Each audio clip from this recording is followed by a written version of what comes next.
Cordial saludo, soy Luis Fernando Calvache Ceballos, soy politólogo y magíster en Sociología de la Universidad de Brasilia. Mi experiencia en educación a distancia se remonta, por supuesto, a la pandemia, pero también estuve como docente en la Uniminuto Bogotá, sede principal, que viene desarrollando un proyecto de educación a distancia virtual y asistida por TICS. En la actualidad soy profesor asociado de la CETAP Nariño Putumayo, donde imparto un curso de proyectos del desarrollo para los municipios de Barbacoas e IMUES con estudiantes pues, de diferentes procedencias, algunos son de Nariño, otros son de otros departamentos, y también tengo estudiantes de fuera del país. Respecto a cómo he aplicado mi experiencia en las estrategias de enseñanza y aprendizaje en el modelo pedagógico de Zapista, pues por supuesto que con el contacto que he tenido en los últimos meses con la Escuela Superior de Administración Pública, pues me he dado cuenta que efectivamente hay dos estrategias de enseñanza que son muy importantes, que son el aprendizaje basado en problemas y el aprendizaje basado en proyectos. Sobre todo para un curso de metodología de la investigación, creo que es fundamental que podamos pensarnos en un modelo de asignatura que nos permita tanto al profesor como a los estudiantes poder interactuar. En este sentido, el modelo de Zapista es muy interesante en el sentido de que aplica el enfoque constructivista, socioconstructivista, y le permite al docente y al estudiante poder interactuar, digamos que en términos de los aprendizajes previos y también de lo que se puede aprender durante el desarrollo de las sesiones. En cuanto a las técnicas y herramientas que, digamos, están orientadas a la educación a distancia, ¿cuáles usaría para el desarrollo de las clases y las competencias propias de un administrador público? Pues digamos que aquí me gustaría mencionar algo muy importante, y es que en la experiencia de la aplicación de los cursos a distancia asistidos por TICS, pues básicamente uno se encuentra con estudiantes que no tienen las condiciones tecnológicas para poder seguir el desarrollo natural de las clases. Entonces, por ejemplo, hay estudiantes que se conectan desde su celular, ¿cierto? Pongo el ejemplo de Barbacoas. Por ejemplo, en Barbacoas la energía pues, no tiene un funcionamiento permanente. Muchas veces se va la energía durante el desarrollo de las clases. Entonces, obviamente esto dificulta el proceso de aprendizaje y pues sobre todo de que el estudiante pueda de alguna manera seguir el curso normal de las clases. Entonces, digamos que en cuanto a las técnicas y herramientas orientadas a la educación a distancia, pues básicamente he hecho uso de diferentes herramientas tecnológicas, sobre todo en el curso en el que estoy en la actualidad en Nariño Putumayo. Es metodología general ajustada y por supuesto la herramienta del MGA, pero para este curso de metodología de la investigación, pues digamos que en mi experiencia he usado diferentes herramientas como NVivo, bueno, ArcGIS, Stata, RStudio, pero es importante tener en cuenta que estas herramientas de pronto van a tener algún inconveniente a la hora de ser impartidas a distancia, pues primero por las licencias y también por la cobertura de Internet, con lo cual creo que lo más importante es poder transmitir al estudiante, facilitar el proceso de construcción del conocimiento y que el estudiante aprenda los elementos y conceptos básicos de investigación a partir de herramientas pedagógicas que también, digamos, puede ser a través del uso de medios que sean de fácil acceso para ellos. Si bien es cierto, el estudiante asume en en su matrícula y en su proceso de formación que está en un curso o en un pregrado a distancia donde necesita necesariamente eh, tener una conexión buena a Internet, pues hay que tener en cuenta este factor territorial, y es que no es lo mismo impartir una clase en una ciudad capital que impartir una clase a distancia. Entonces, en esas barreras que existen, pues básicamente hemos tenido que adaptarnos a los diferentes escenarios y por supuesto también tener mucha paciencia porque muchas veces sabemos que los estudiantes, por más de que uno intente de alguna manera transmitir el uso de estas herramientas y ethics, pues es muy complicado porque al final, sin un buen computador, sin un buen equipo, sin una buena conexión a Internet, pues va a ser difícil. Aquí en este segundo punto del segmento B, me gustaría proponer que el estudiante tenga acceso a protocolos y rutas de aprendizaje permanentes. ¿Sí? Digamos que a través del diseño del microcurrículo, uno pueda también aportarle al estudiante una caja de herramientas, una cartilla, donde más adelante, si él quiere retomar o repasar algunos elementos que se han visto en clase o rutas de aprendizaje, por ejemplo, para poder entrar a repositorios bibliográficos y demás, pues él lo puede hacer con esa herramienta en PDF o una herramienta en un documento escrito que en cualquier momento sea muy, muy interactivo y también muy, muy pedagógico y que él pueda acceder. Creo que ahí eso es fundamental.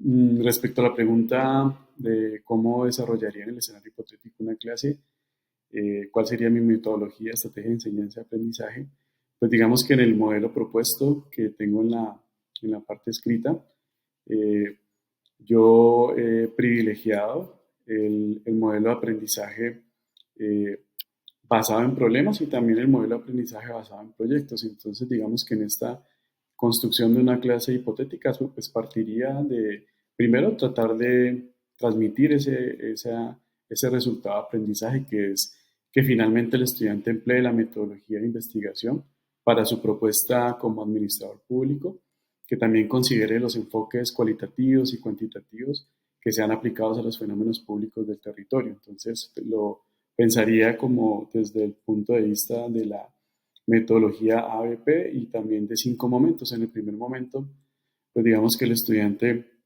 es un momento donde vamos a hacer como un diagnóstico de lo que él sabe respecto a su área de estudio. Entonces proponemos una lluvia de ideas respecto a unas preguntas orientadoras y por supuesto que las pueda consignar en herramientas tecnológicas.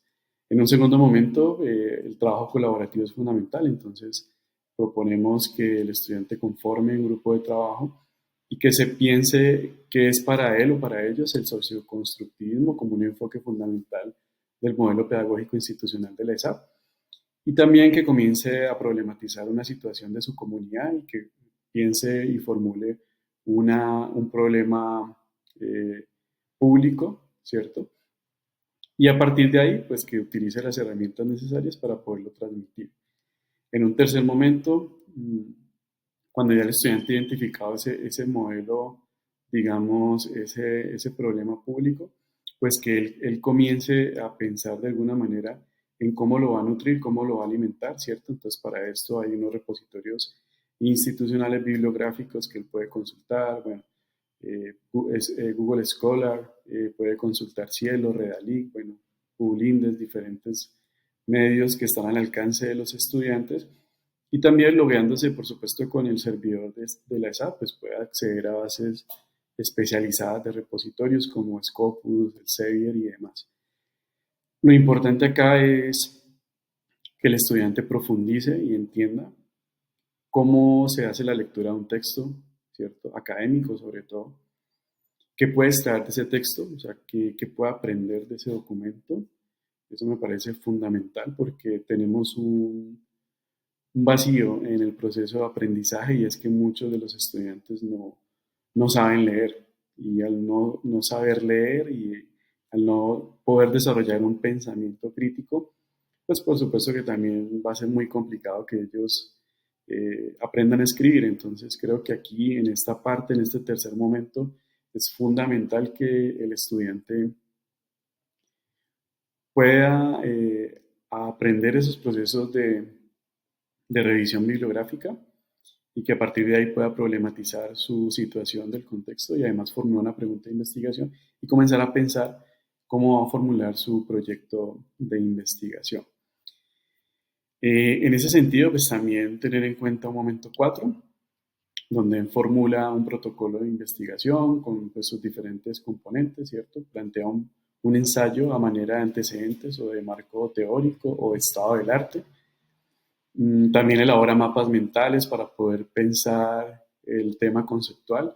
Creo que acá, si bien es cierto, hemos avanzado mucho en tecnologías de la información y la comunicación, pues al final, digamos que la base conceptual es fundamental. Entonces me quedo, por ejemplo, con las enseñanzas de la escuela norteamericana, ¿cierto? Wright Mills fundamentalmente, Parsons, cuando nos enseñaban a través de sus publicaciones y libros cómo nosotros construimos un marco teórico, un marco conceptual. Entonces pasamos de categorías hacia conceptos y de conceptos a categorías.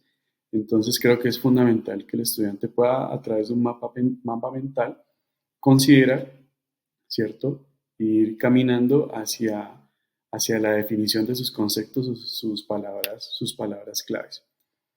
Y finalmente, pues el estudiante debe desarrollar un proyecto de investigación, debe presentarlo, además también debe sustentarlo, debe tener una capacidad oral para poder transmitir lo que él ha puesto en ese documento escrito y he propuesto que presente un póster al final de la sesión del curso.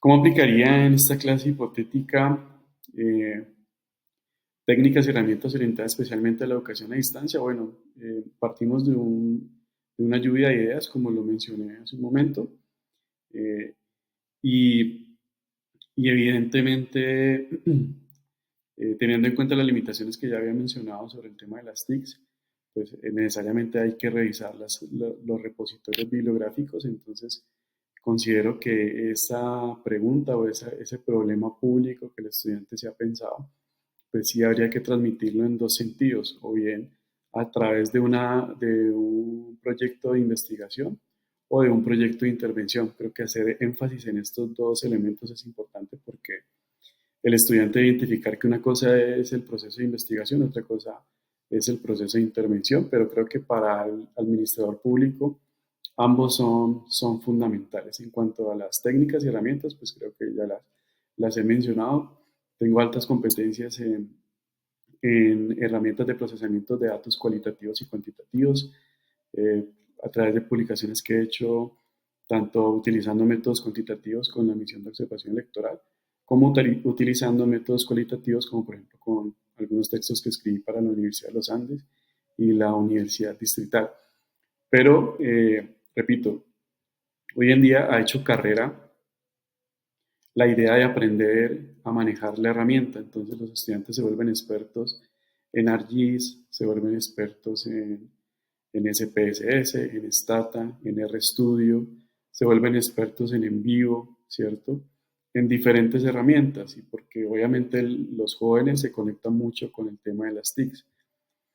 Pero creo que si no profundizamos en lo conceptual, en la estructura, que es el fundamento, es el edificio de la construcción del conocimiento a través del enfoque y el paradigma constructivista, pues seguirá simplemente siendo un fin usar las herramientas tecnológicas sin ningún sentido. Por lo cual considero que la fundamentación teórica sigue siendo importante. Las herramientas se aprenden porque hoy en día tenemos tutoriales en YouTube, en Internet. Antes uno para poder aprender estas herramientas de ArcGIS tenía que pagar cursos, pero hoy en día es totalmente gratuito y se aprende en un par de semanas, un par de días. Entonces, insisto, la herramienta tecnológica siempre va a estar en línea, en la nube para poderla aprender, pero lo importante es tener claro la base conceptual hacia dónde vamos y cómo podemos de alguna manera construir ese proceso de investigación.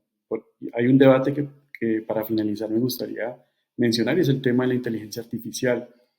La inteligencia artificial ya está en nuestra sociedad, está presente. Hay que encaminar al estudiante hacia su buen uso, ¿cierto?